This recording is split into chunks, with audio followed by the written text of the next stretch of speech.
গতকালের প্রথম দফা নির্বাচনে রাজ্যে কিন্তু রেকর্ড ভোট হয়েছে, অর্থাৎ অন্যান্য বছরের তুলনায় বহু সংখ্যক মানুষ কিন্তু এবারে ভোট কেন্দ্রে গেছেন এবং ভোট দিয়েছে। নির্বাচনের আগে পর্যন্ত যে আশঙ্কা করা হচ্ছিল যে পরিবর্তন মানুষ চাইলেও সেই ভোটটা কি ভোট বাক্সে গিয়ে পৌঁছাবে, মানুষ কি শান্তিপূর্ণভাবে ভয় মুক্তভাবে ভোট দিতে যেতে পারবে, কিন্তু সমস্ত সেই ঘটনার সেই ইঙ্গিতগুলোকে একেবারে উড়িয়ে দিয়ে এবারে কিন্তু বহু সংখ্যক মানুষ, প্রায় 90% মানুষ গতকাল ভোট দিয়েছে এবং মনে করা হচ্ছে এই ভোটগুলো কিন্তু পরিবর্তনের লক্ষ্যে এবং পরিবর্তনেরই ইঙ্গিত। আজকের প্রতিবেদনে আপনার দেখাবো সাংবাদিক সম্মেলন করে আজকে অমিত শাহ ঠিক কি বলেছেন, গতকালের নির্বাচনের পর ঠিক কি প্রতিশ্রুতিগুলো আবার তিনি মনে করিয়ে দিলেন এবং মমতা বন্দ্যোপাধ্যায়কে তোপ দেখে ঠিক কি বলছেন তিনি। সত্যি সত্যি কি প্রথম দফার মতো দ্বিতীয় দফা নির্বাচনে এইভাবে শান্তিপূর্ণ হবে এবং পুরনো ভোটের প্রসঙ্গ টেনে ঠিক কি প্রসঙ্গ তুললেন অমিত শাহ আজকের প্রতিবেদনে দেখাবো। এছাড়াও কয়েকটা জায়গাতে আমরা সমস্যা দেখতে পেয়েছি প্রথম দফা নির্বাচনে, সেখান থেকে ঠিক কি অভিযোগ উঠে আসছে। কেবল কিন্তু বিজেপি নয়, অন্যান্য দলের প্রার্থীরাও কিন্তু অভিযোগ করছেন, সেই ছবিও দেখাবো। তার জন্য প্রতিবেদনটা সম্পূর্ণ দেখুন। নমস্কার, আমি সানিয়া, দ্য নিউজ বাংলায় আপনাদের সকলকে স্বাগত। कि भारतीय जनता पार्टी की सरकार बनने के बाद व्यापारियों से कोई भतीजा टैक्स, भाईपो टैक्स नहीं लिया जाएगा। सिंडिकेट को हम समाप्त कर देंगे। जो प्रशासन का राजनीतिकरण हुआ है और राजनीति का क्रिमिनलाइजेशन हुआ है, वो एक प्रकार से नासूर बना हुआ है। उसको भी हम बंगाल की जनता को ये नासूर से मुक्त कराएंगे। গতকাল রাজ্যে প্রথম দফা নির্বাচন ছিল এবং প্রথম দফা নির্বাচনে এবারে রেকর্ড ভোট পড়েছে। একেবারে আমরা যেমনটা দেখা গেছে 90% ভোট এবারে প্রথম দফা নির্বাচনে পড়েছে এবং মনে করা হচ্ছে এই এত সংখ্যক মানুষের ভোট দেওয়াই কিন্তু পরিবর্তনের ইঙ্গিত। আজকে একটি সাংবাদিক সম্মেলন থেকে স্বরাষ্ট্রমন্ত্রী অমিত শাহ সেই একই দাবি করেছেন। পরিষ্কার তিনি যে কথাগুলো বলেছেন, প্রথম দফা নির্বাচনের পর তিনি কলকাতা থেকে একটি বেসরকারি হোটেল থেকে সাংবাদিক সম্মেলন করেছেন এবং সেখান থেকে একই কথাই তিনি বারংবার বলেছেন যে বিজেপি সরকার ক্ষমতায় এলে আবারও তিনি নিজেদের প্রতিশ্রুতিগুলো মনে করিয়ে দিয়েছেন। মহিলা সুরক্ষা থেকে শুরু করে অন্যান্য যে বিষয়গুলো আবারও কিন্তু আরজিকর প্রসঙ্গ তিনি তুলে এনেছেন এবং বলেছেন যে অভয়ার মা, বিজেপি সরকার জিতলে অভয়ার পানিহাটিতে অভয়ার মা জিতলে তিনি কিন্তু অ্যাসেম্বলিতে যাবেন। অর্থাৎ একটা ভিকটিম পরিবার যারা কিন্তু সরকারের জন্য সন্তান হারিয়েছে, সন্তান হারা সেই বাবা মা ভবিষ্যতের কথা ভেবে এবং সন্তানহারা সেই মা বিধানসভায় যাবে, আবারও কিন্তু সেই কথাই অমিত শাহ একটি সাংবাদিক সম্মেলন থেকে বলেছেন। এছাড়া পশ্চিমবঙ্গের বর্তমানে দাঁড়িয়ে যে গুরুত্বপূর্ণ ইস্যুগুলো যা কিন্তু বিজেপি ক্ষমতায় এলে দূর করা হবে, এমন প্রতিশ্রুতি কিন্তু আবারও আজকে সাংবাদিক সম্মেলন থেকে অমিত শাহ দিয়েছেন এবং তিনি পুরনো ভোটের একেবারে উদাহরণ দিয়ে বলেছেন যে 21-এর নির্বাচন থেকে শুরু করে 16-র নির্বাচন পর্যন্ত, মানে 16-21 দুটো নির্বাচনে যে পরিমাণ হিংসা আমরা দেখেছি, যে ঘটনাগুলো আমরা দেখেছি, মানুষের মৃত্যুর ঘটনা, হারিয়ে যাওয়ার ঘটনা, সেগুলো কিন্তু এবারে নির্বাচনে হয়নি। একেবারে মৃত্যুর কোনো খবর এখনো পর্যন্ত নেই এবং অন্যান্য বছরের অঙ্কের তুলনায় এবারে কিন্তু মানুষের গায়েব হওয়ার সংখ্যাটাও কম, এটাই কিন্তু অমিত শাহ আজকে সাংবাদিক সম্মেলন থেকে বলেছেন।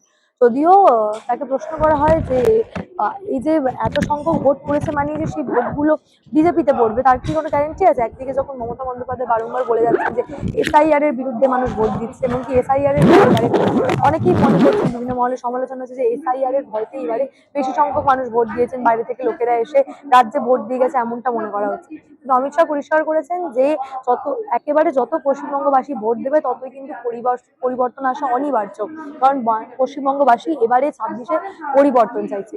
তারা কিন্তু এই সরকারকে আর মেনে নিতে পারছে না। এই সরকারের যে অস্বাভাবিক দুর্নীতি থেকে শুরু করে বিভিন্ন যে ঘটনাগুলো যা রাজ্যে একাধিক দিন ধরে ঘটে যাচ্ছে, একদিকে যেমন বেকারের সমস্যা, নারী সুরক্ষা সমস্যা, অমিত শাহ কিন্তু পরিষ্কার বলেছেন যে বিজেপি সরকার ক্ষমতায় এলে মহিলারা রাত একটাতেও সুরক্ষিতভাবে বেরোতে পারবে, কোনো রকম কোনো সমস্যা হবে না।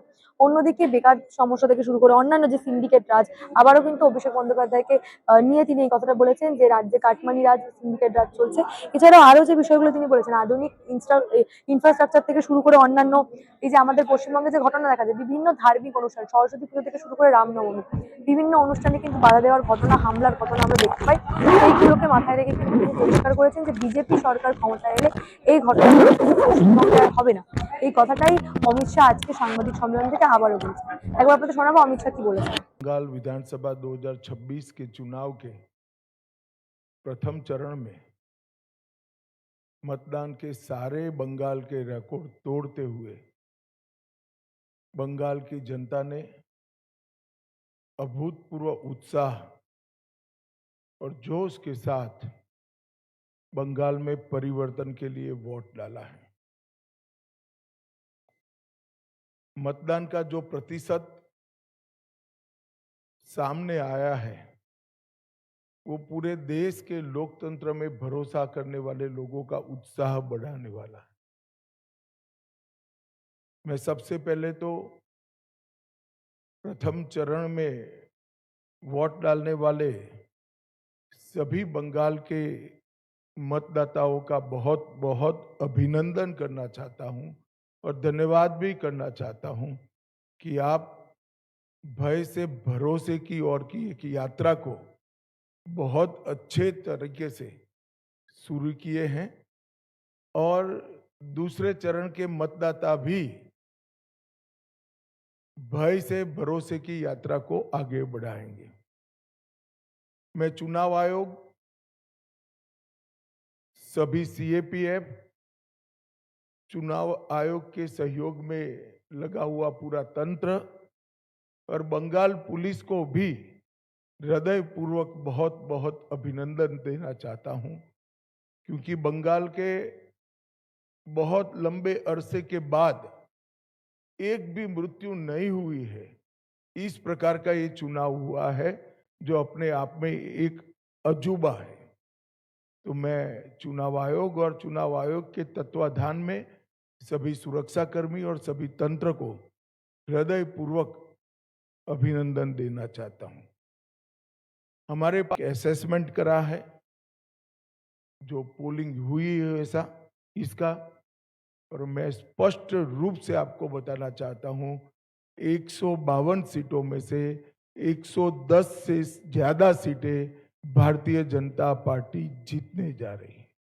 इसका मतलब है कि दूसरे चुनाव चरण को मिलाकर हम प्रचंड बहुमत के साथ बंगाल में शुद्ध रूप से भारतीय जनता पार्टी की सरकार बनाने वाले हैं। मित्रों, मैं थोड़े आंकड़े भी देना चाहता हूं। 16 के चुनाव में 1278 लोग घायल हुए थे, 21 में 1681, 23 के पंचायत में 664 और 24 के आम चुनाव में 761। उसकी तुलना में 30 से कम लोग कल घायल हुए। ये बताता है कि बाय एंड लार्ज चुनाव शांतिपूर्ण तरीके से हुआ है और मृत्यु का आंकड़ा एक भी नहीं है। और অন্যদিকে এবারে নির্বাচনে হিংসা না হলেও একেবারেই যে কোনো রকম কোনো ঘটনা হয়নি তা কিন্তু নয়। বুথে বিভিন্ন জায়গায় ছাপ্পার ঘটনা 2-3টে জায়গায় ধরা পড়েছে, এমনকি ইভিএম এ গন্ডগোল থেকে শুরু করে কয়েকটা সমস্যার কথা বিজেপির বিভিন্ন বিধায়করা অভিযোগ করেছেন, বিজেপির প্রার্থীরা অভিযোগ করেছেন। তাদের বক্তব্য যে এই ধরনের ঘটনা কিন্তু কয়েকটা জায়গায় হয়েছে। এছাড়া লাভপুরে যে ছবি আমরা দেখলাম হিংসার ছবি, এছাড়া আইএসএফ এর কেবলমাত্র বিজেপির প্রার্থীরা যে অভিযোগ করেছে তা কিন্তু নয়, আইএসএফ এর প্রার্থীরাও কিন্তু এই ঘটনাগুলো নিয়ে অভিযোগ করেছে। যদিও আজকে অমিত শাহ সেই বিষয়েও জানিয়েছেন যে এটা নিয়ে নির্বাচন কমিশনে জানানো হবে, বিজেপির প্রতিনিধি দল নির্বাচন কমিশনে যাবে এবং এই বিষয়ে কথা বলবে। আগে একবার দেখাবো ঠিক কি অভিযোগ আইএসএফ প্রার্থী এবং বিজেপি প্রার্থীরা করছেন, কারণ কি অগ্নিমিত্রা পাল সহ অনেকের গাড়িতে ভাঙচুরের ঘটনা দেখা গেছে। সেই ছবিগুলো এবং তাদের বক্তব্য কি অভিযোগ করছে একবার শোনাবো।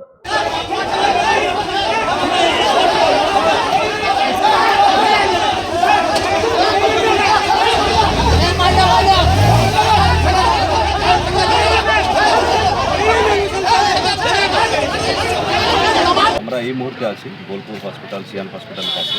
এখানে আমাদের একজন কর্মী প্রচণ্ড নসিরুদ্দিন শেখ প্রচণ্ডভাবে আহত, এক্সরে চলছে বিভিন্ন জায়গায় আঘাতের ফলে।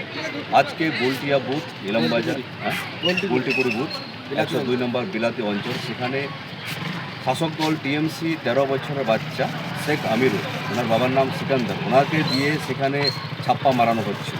তো সেখান থেকে আমাদের কর্মীরা সেখানে প্রতিবাদ জানালে সেখানে বাঘ বিতরণঘাটে একটা সমস্যা দেখা দেয়। তার পরবর্তীতে সেখানে প্রচণ্ডভাবে সেন্ট্রাল ফোর্সরা বারবার আমরা জানিয়েছিলাম, তার প্রতিবাদ জানিয়েছিলাম, কিন্তু তারা তার কোনো সুরাহা করেননি। তার পরবর্তীতে একটা বাঘ বিতরণটা আসলে সেখানে কিন্তু সেন্ট্রাল ফোর্স পরবর্তীতে আসে, তারা কিন্তু আমাদের দলের বিভিন্ন কর্মীদেরকে প্রচণ্ডভাবে মারধর করেছে বা তাদেরও মেরেছে। কিন্তু প্রশ্ন উঠছে, যেখানে বারবার আমরা ছাপ্পা হচ্ছে, আমরা প্রতিবাদ জানাচ্ছিলাম, সেই সময় তারা তাৎক্ষণিক ব্যবস্থা কেন নেয়নি? এই মুহূর্তে আপনাদেরকে বলছি 28 নম্বর বুথ, 101 নম্বর বুথ, 46 নম্বর বুথ, বিভিন্ন বুথে সেখানে সমস্যা দেখা দিয়েছে। এখনও কিছুক্ষণ আগে হাতাহাতি শুরু হয়েছে, সেখানে আমাদের যারা কর্মীরা আছে, পোলিং আছেন, এজেন্ট আছে, তাকে ভিতরে আটকে আছেন। তাদেরকে বলা হচ্ছে যে বাইরে আসলে তাদেরকে ঘরবাড়ি জ্বালিয়ে দেওয়া হবে। এই মুহূর্তে একটা আতঙ্কের পরিবেশ তৈরি করতে চেষ্টা করছে। এই মুহূর্তে টিএমসি বুঝে গেছে এখানে তারা জিততে পারছে না, তার ফলে তারা চেষ্টা করছে শেষ মুহূর্তে ভোট লুট করার জন্য। তো অর্থাৎ পশ্চিমবঙ্গে যে নির্বাচন, এবারে শান্তিপূর্ণ নির্বাচন হয়েছে, প্রথম দফা নির্বাচন, কিন্তু এবার বিষয় হচ্ছে সেকেন্ড দফা অর্থাৎ দ্বিতীয় দফা নির্বাচনে কি হয়। কারণ পশ্চিমবঙ্গে বিজেপির যে ক্রুশাল সিটগুলো তা কিন্তু দ্বিতীয় দফা, সেখানে কিন্তু দ্বিতীয় দফায় নির্বাচন রয়েছে। তাহলে দেখার বিষয় সেই সিটগুলোতে বিজেপি বিশেষ কোনো সুবিধা করতে পারে কিনা, এবং দ্বিতীয় দফায় কি প্রথম দফার মতো শান্তিপূর্ণ ভোট হয়। এবং প্রথম দফায় যেহেতু নির্বাচন কমিশন একাধিক গুরুত্বপূর্ণ ব্যবস্থা নিয়েছিল, যার ফল কিন্তু আমরা প্রথম দফা নির্বাচনে দেখতে পেয়েছি। একাধিক জেলায় কিন্তু এবারে শান্তিপূর্ণই ভোট হয়েছে এবং কোনো রকম কোনো বুথে সেইভাবে কোনো সমস্যা আমরা দেখা যায়নি। এখন দেখার বিষয় দ্বিতীয় দফাতেও কি একইভাবে শান্তিপূর্ণ ভোট হয়। এই বিষয় নিয়ে আপনাদের মূল্যবান এবং গুরুত্বপূর্ণ মতামত অবশ্যই আমাকে জানাবেন দ্য নিউজ বাংলার কমেন্ট সেকশনে, এবং দেখতে থাকুন দ্য নিউজ বাংলা।